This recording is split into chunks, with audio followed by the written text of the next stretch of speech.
নতুন কিছু রান্না করতে আমি সবসময় ভালোবাসি, সেটা নিরামিষ হোক বা আমিষ। আর বাড়ির সবার পাতে নতুন কিছু সাজিয়ে পরিবেশন করতেও বেশ ভালো লাগে। তারপর সেই রান্নার প্রশংসা শুনতে তো আরও ভালো লাগে।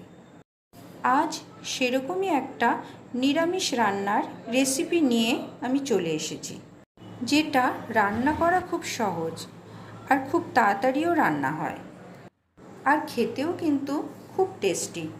হ্যাঁ, সবাই নিশ্চয়ই বুঝতেই পেরেছেন, আজ লাউ দিয়ে একটা নতুন ধরনের ডিশ বানাবো।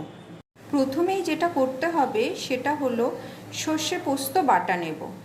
সেটা একটা বাটির মধ্যে নিয়ে তার মধ্যে সামান্য পরিমাণ নুন, মিষ্টি আর সর্ষের তেল দিয়ে ভালো করে মিশিয়ে নেব। এই মিশ্রণটা